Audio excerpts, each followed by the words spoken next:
Il n'y a pas de meilleur véhicule. Chacun fait son expérience soi-même avec son propre véhicule. Tous les véhicules sont bons. La merde. J'allais dire. Bonjour à tous et bienvenue dans une nouvelle vidéo. Vidéo un petit peu spéciale. Une vidéo bonus carrément. Vidéo bonus. En Alors fait, on est dimanche, normalement nous c'est vendredi, mais on avait trop de matière sur notre vidéo de vendredi. voilà. Et du coup, en fait, c'était le 5e point de notre vidéo de vendredi. Mais ce 5e point, moi quand je l'ai monté, c'était tellement intéressant et enrichissant ce que ces voyageurs racontaient que je me suis dit, si je le laisse ici à la fin, il y a plein de gens qui vont passer à côté parce que moi le premier, quand une vidéo est un petit peu longue, je la passe. Donc je me suis dit, c'est tellement dommage de priver les gens de ces informations qu'on va faire une petite vidéo un peu spéciale. Donc dans cette vidéo, vous allez avoir un conseil de chaque famille en voyage, un conseil pour choisir votre véhicule. Pour ceux qui n'ont pas vu les deux premiers épisodes, ne vous inquiétez pas, cette vidéo peut être tout à fait regardée sans avoir vu les deux premières. Et puis on vous invite à regarder les autres vidéos, on vous met l'affiche juste là et aussi dans la boîte à description. Voilà, allez c'est parti, on y va.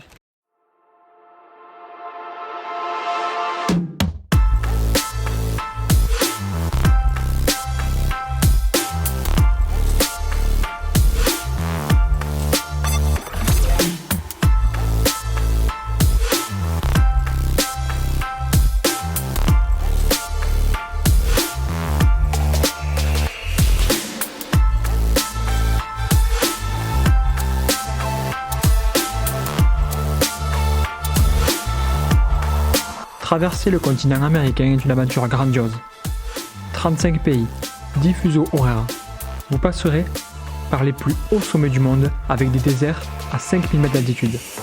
Vous croiserez des volcans en activité, des baleines franches australes,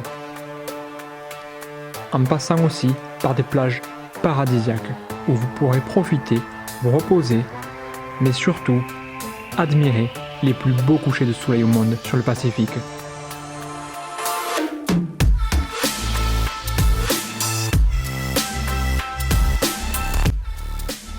Pour partir explorer cette terre d'aventure, plusieurs choix de véhicules s'offrent à vous. Qu'ils soient gros et puissants pour aller partout où vous voulez. Ou alors plus petits, mais pas moins courageux. Il vous accompagnera dans des lieux avec une beauté à couper le souffle. Pour vous faire votre propre idée sur le meilleur véhicule pour les Amériques, nous avons réuni ici 6 familles de youtubeuses en voyage sur ce continent. La XTG Family avec son MAN 4 V8 tout droit venu de l'armée allemande. Les Nesta autour du monde avec Nestaman, un beau bébé de 17 tonnes. La Ambis Family avec un Mercedes Sprinter et cellule bimobile.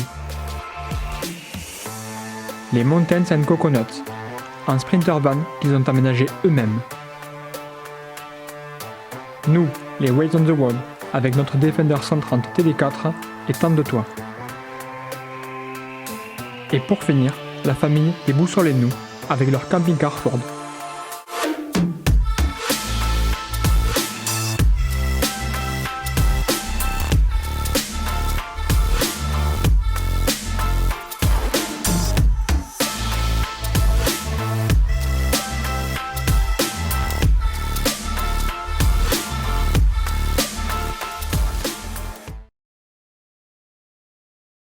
Alors notre premier conseil déjà, c'est de bien préparer votre voyage. Ne faites pas comme nous. Parce qu'en fait nous, tout s'est enchaîné très vite. Quand on a vendu notre maison et notre magasin, ça s'est fait super vite. Puis 6 mois plus tard, on est parti. On n'a pas eu le temps de... Enfin toi, tu travaillais jusqu'à la fin en fait. Ouais. Comme on était indépendant, il n'avait pas droit au chômage ou autre chose. Donc on est parti. Dès qu'en fait il a fermé la boutique, on est parti. J'ai fini de travailler au mois d'août et le 15 septembre on est parti. Ouais. Le temps de tout signer, on est parti. Donc ça, ne le faites pas. Et après surtout... Parce que, alors, pourquoi? Parce que du coup, on a mal préparé notre itinéraire puisqu'on ne l'a pas préparé. Donc on n'a pas forcément fait le meilleur itinéraire au meilleur moment par rapport aux saisons. Voilà. Et du coup, on a eu du mal avec l'attente aussi. Peut-être que des voyageurs qui auront mieux préparé ça auraient eu moins de vent ou moins de froid. Je pense que tu en as toujours quand même en Amérique du Sud, puisque tu as de l'altitude et tout. Mais voilà, la préparation est primordiale.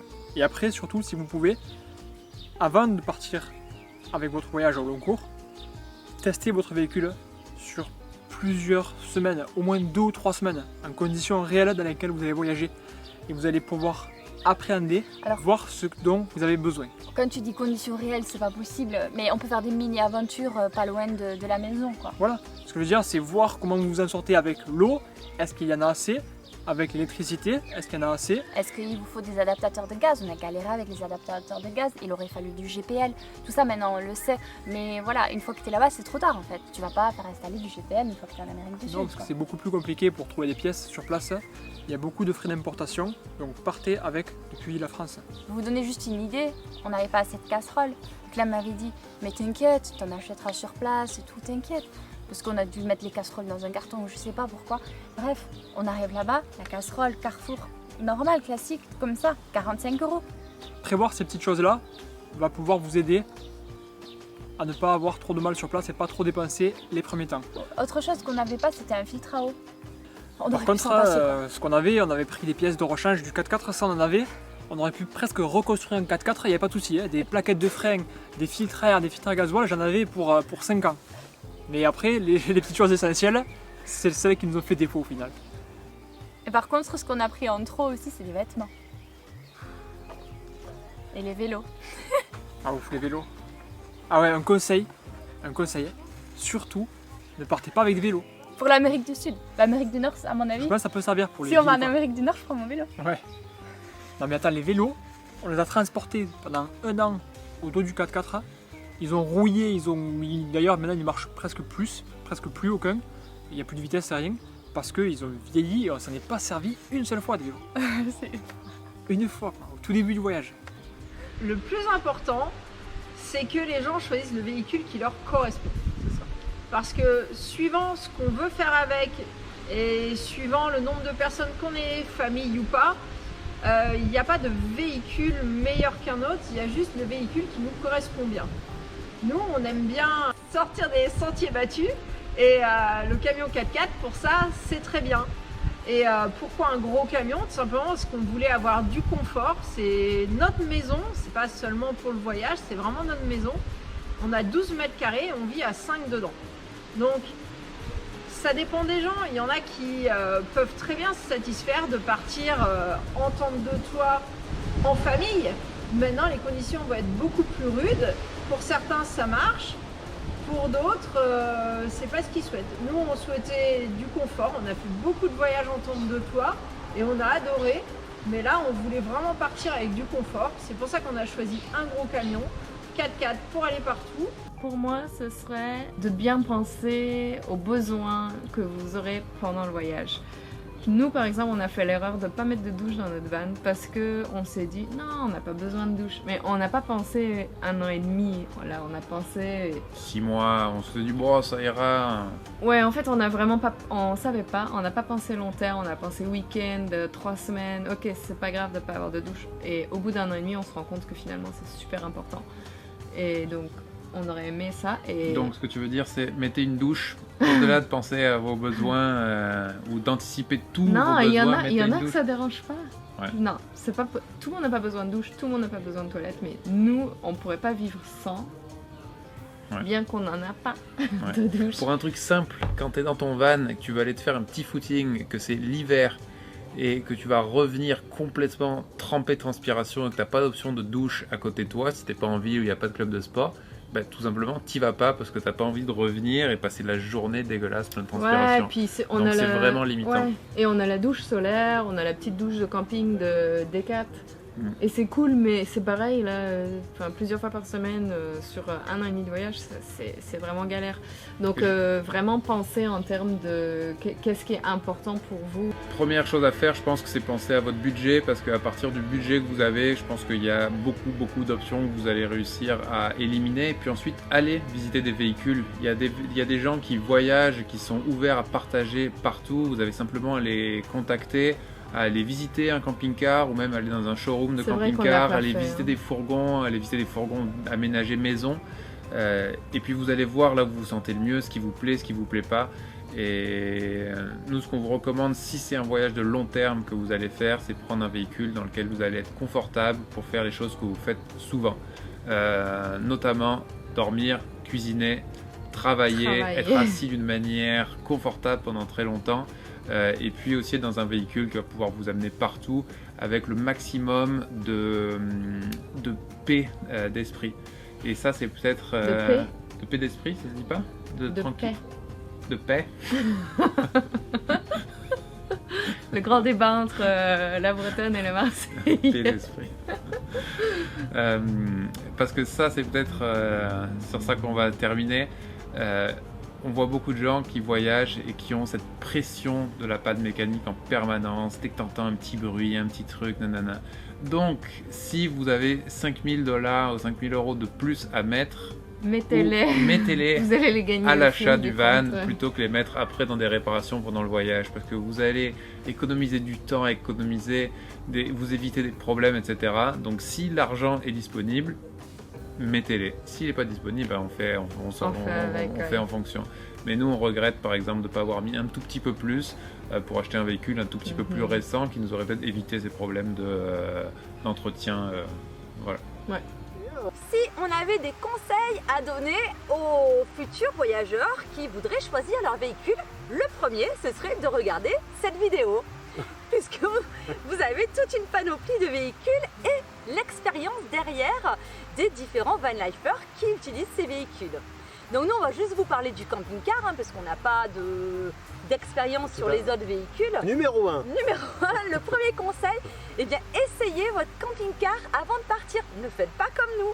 On l'a acheté 4 mois avant de partir, on l'a essayé une semaine et après on a décollé direct. Voilà. Et donc voilà, il y a eu quelques petits soucis qui se sont réglés. Mais bon. Mais sur la route, effectivement, on s'est rendu compte des choses qu'on aurait pu changer ou améliorer ou autre sur la route. Donc faites pas la même erreur. Voilà. Prenez le temps de l'essayer si vous l'avez avant, bien sûr. Et ne l'essayez pas qu'une semaine, quoi. Partez 2-3 semaines tous ensemble, tous ceux qui vont faire le voyage. Faites du camping sauvage, n'allez pas dans un camping et ne vous branchez pas sur du 220, comme ça vous pouvez tester l'autonomie de votre véhicule. Essayez tout l'électroménager. Conseil numéro 2. Voilà, étudiez bien votre itinéraire. Comme on vous disait tout à l'heure, nous, on a été peut-être parfois bloqués sur les routes. Donc à voir si vous pensez prendre en priorité des grands axes ou si vous voulez vraiment faire du camping sauvage pur et dur, aller dans des points un petit peu plus reculés, des petits villages. Là, le camping-car, ça va être un petit peu plus difficile, voilà, bien donc, évidemment. il faut prendre ça en compte. Ça vous donnera déjà une indication sur le véhicule dont vous avez peut-être plus besoin. Conseil numéro 3, étudiez la durée de votre voyage. Ça ne va pas être le même choix si vous partez pour 1 an ou moins ou pour plus longtemps. Pour 1 an, on peut facilement vivre dans un petit véhicule. On peut se dire, ok, on va avoir la douche à l'extérieur, c'est pas bien grave. Si vous voulez partir plus longtemps, au bout d'un moment, votre confort quand même, vous allez bien être content quand vous allez vous retrouver au fin fond de la Patagonie, sous des vents violents ou avec du mauvais temps, à pouvoir prendre votre douche à l'intérieur. Manger quand il pleut à l'intérieur et pas avoir, comme dans certains vans, être obligé d'ouvrir le haillon arrière et manger en dessous. On l'a vu plusieurs fois. On l'a vu plusieurs fois, oui. On trouvait ça sympa, mais on les enviait pas non plus. On était bien contents de manger à l'intérieur pendant que manger dehors. La douche, c'est important aussi, l'espace va être important. Voilà, vraiment étudier combien de temps vous voulez partir, l'itinéraire que vous voulez faire, combien de personnes vont faire ce voyage. Et puis essayez votre véhicule avant de partir. Par rapport à notre expérience, on est nul en mécanique, on s'y connaît rien et ça ne nous a pas empêché de partir avec une maison roulante. Les galères, et il y en a, tout se règle. Que ça soit mécanique ou autre, il y a une solution à tous les problèmes finalement. On est assez optimiste, pour nous, tout problème a une solution. Alors si on peut avoir un petit conseil à vous donner par rapport au choix du véhicule, déjà en fait je dirais qu'il y a autant de véhicules que de voyageurs, donc je pense qu'il faut simplement écouter ses besoins. Ouais. Nous avions des besoins particuliers comme les couchages, la douche, le 4x4 et le fait qu'on veuille avoir un maximum d'autonomie. Mais voilà, ça c'est vraiment des questions de choix, donc je pense qu'il n'y a pas de bon ou de mauvais véhicule, je pense qu'il y a un bon véhicule pour une famille. Voilà, c'est ça. Et donc, effectivement, je pense que dans la réflexion pour vraiment partir sur le véhicule qui vous intéresse, c'est aussi de voir la durée en fait pour laquelle vous souhaitez avoir ce véhicule. C'est vrai que nous on voulait un véhicule qui s'adapte sur le long terme. C'est pas quelque chose qu'on voulait acheter et puis revendre par exemple sur le continent américain. Donc on a aussi pris le choix de partir sur ce véhicule-là qui on sait va pouvoir perdurer et tenir un bon nombre d'années. Après, maintenant on sait que le budget est important. Voilà, donc, le budget est important aussi. C'est forcément un point très important, le budget. Voilà, après c'est vrai que pour vous faire aussi une bonne idée ou pour aller voir ce qui se fait vraiment sur le marché, moi je vous conseille le salon du véhicule d'expédition à Bad Kissingen en Allemagne. Qui est vraiment pour nous un super salon et qui nous a vraiment apporté énormément d'informations aussi. Alors on peut trouver plein de choses sur les blogs, sur les voyageurs, sur YouTube, mais se rendre compte aussi, aller voir sur place ce qui se fait, ce que les fabricants, même des petits fabricants peuvent faire. Je pense que c'est vraiment très intéressant, il y a beaucoup de bonnes idées, donc moi je vous conseille d'aller voir ça. Donc par contre vous n'y trouverez pas de véhicules classiques, hein. C'est vraiment le salon du véhicule d'expédition, donc des véhicules 4x4, des 4x4 avec tente de toit, des camions, des véhicules comme les nôtres, voilà. Ouais, c'est ça. Mais c'est vraiment super, et puis il y a aussi du matériel vraiment propre à la vie, on va dire un peu d'expédition, donc ouais. C'était super chouette, ce salon était vraiment... Alors, si on peut conseiller de futurs voyageurs pour le choix de leur véhicule, je pense qu'il faut vraiment étudier ses propres besoins. C'est très important, ouais. Ne pas fantasmer sur des images ou des vidéos d'une autre famille, parce que les besoins de cette autre famille ne vous correspondront peut-être pas. Si vous avez besoin, vous, de beaucoup de proximité avec les gens, si vous aimez les villes, etc., vous n'allez peut-être pas partir sur un véhicule avec une énorme autonomie pour partir loin. Si vous faites camping en camping, effectivement, vous n'avez pas besoin forcément d'un véhicule qui aura cette grosse autonomie. Voilà, qui ressemble à ça. Donc je crois vraiment que c'est important de connaître ses besoins et sa façon de voyager. L'idéal serait de tester le véhicule sur lequel vous êtes arrêté pour voir si ça correspond à vos attentes. Mais bon, si vous avez déjà voyagé, même si c'était avec un moyen différent. Nous, avant d'acheter ce camion, on n'avait jamais voyagé en véhicule, mais on savait qu'on aimait les grands espaces. À chaque fois qu'on était en sac à dos pour un voyage, on aimait s'éloigner des villes, etc. Voilà comment on a étudié nos besoins. Mais voilà, je pense que c'est ça le plus important, de connaître ses besoins, les besoins de tous les membres de la famille. Alors j'ai aussi un autre petit conseil. Au début du voyage, laissez-vous le temps de trouver vos marques. C'est très important. Nous, au début, on avançait vraiment comme des touristes en vacances pour un mois. Et en fait, on allait trop vite et ça ne nous correspondait pas. On ne s'épanouissait pas avec ce rythme-là. Donc je pense, soyez prêts à vous écouter, à écouter vos besoins. Faites des réunions de famille s'il faut. Et si vous vous apercevez que vous n'êtes pas épanoui au début du voyage, levez le pied. Je pense que c'est très important. Bonne recherche à tous. Voilà, nous sommes maintenant à l'intérieur de notre camping-car qu'on a acheté depuis qu'on est rentré en France parce que le 4x4 pour nous c'est terminé, on l'a revendu après le voyage. On vous a fait d'ailleurs pas mal de vidéos sur le camping-car et on a fait une petite playlist qui s'appelle les essentiels du camping-car. Donc je vais essayer de la mettre en fiche comme ça, au moins vous pourrez aller la voir si ça vous intéresse. On remercie encore une fois les familles qui ont participé à ce super projet. Donc MBS Family, XTG Family, Nesta autour du monde, Mountains and Coconuts, Déboussolez-nous et nous. Les Ways on the World. Merci à tous, c'était hyper chouette, on s'est régalé à travailler sur ces vidéos-là. On espère que vous auront apporté beaucoup de réponses. On espère que vous avez apprécié la vidéo. Si vous avez envie d'interagir avec nous, c'est vraiment avec grand plaisir qu'on vous retrouve sur Instagram où on partage quotidiennement avec vous pas mal de choses. Donc on vous met notre Insta juste là ou là ou là, je sais pas, tu le mettras quelque part dans l'écran. On vous dit normalement un vendredi prochain. Et si jamais vous voulez nous donner votre retour sur cette vidéo ou sur les autres que vous avez pu voir avant, n'hésitez pas à commenter toujours notre dernier post, comme ça on est sûr de voir votre petit message et ça nous fait super plaisir de savoir ce que vous avez pensé de nos vidéos. Dernier post sur Instagram bien sûr. Bon, et sinon, on finit toujours nos vidéos par 3 petits mots. Qu'est-ce que c'est? On vous aime. On vous aime. Bye. Ciao. Alors, qu'est-ce qu'on dit? On dit bon voyage. On dit ça? C'est bien? Bon voyage!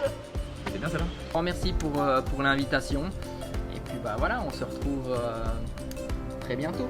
On vous fait de gros bisous. Gros à bisous. bientôt. Ciao ciao.